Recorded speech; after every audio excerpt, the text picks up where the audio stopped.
আসনের জন্যও দৃষ্টান্ত দেখাতে পারি যে জনগণের কাছ থেকে টাকা তুলে জাতীয় নাগরিক পার্টি এনসিপি থেকে বেরিয়ে স্বতন্ত্রভাবে নির্বাচন করার ইচ্ছা প্রকাশ করেছেন দলটির সিনিয়র যুগ্ম সদস্য সচিব ডক্টর তাসনিম জারা। আজ শনিবার সন্ধ্যায় এক ফেসবুক পোস্টে একথা জানান তিনি। ফেসবুক পোস্টে তাসনিম লিখেছেন, প্রিয় খিলগাঁও, সবুজবাগ ও মুগদাবাসী, আমি আপনাদের ঘরের মেয়ে। খিলগাঁওয়ের আমার জন্ম ও বেড়ে ওঠা। আমার স্বপ্ন ছিল একটি রাজনৈতিক দলের প্ল্যাটফর্ম থেকে সংসদে গিয়ে আমার এলাকার মানুষের ও দেশের সেবা করা। তবে বাস্তবিক প্রেক্ষাপটের কারণে আমি কোনো নির্দিষ্ট দল বা জোটের প্রার্থী হিসেবে নির্বাচনে অংশগ্রহণ না করার সিদ্ধান্ত নিয়েছি।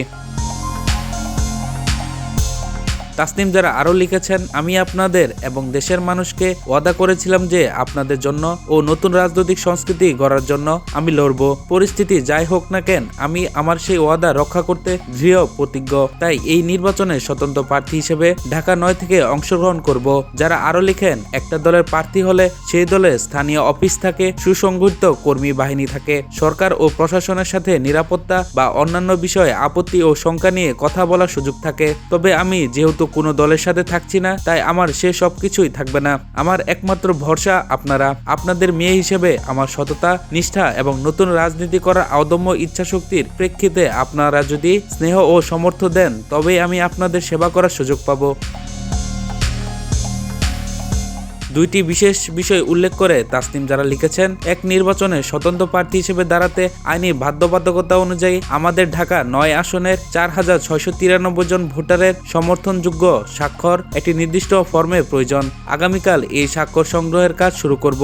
মাত্র একদিনে এত মানুষের স্বাক্ষর গোছানো প্রায় অসম্ভব একটি কাজ। আপনাদের স্বতঃস্ফূর্ত সাহায্য ছাড়া এটা করতে পারবো না। এই কাজে যারা আগামীকাল বসার জায়গা দিয়ে বা স্বেচ্ছাসেবক হিসেবে সাহায্য করতে চান, তারা অনুগ্রহ করে এই গ্রুপে যুক্ত হন। আপনাদেরকে নির্দিষ্ট স্থান ও লোকেশন জানিয়ে দেওয়া হবে।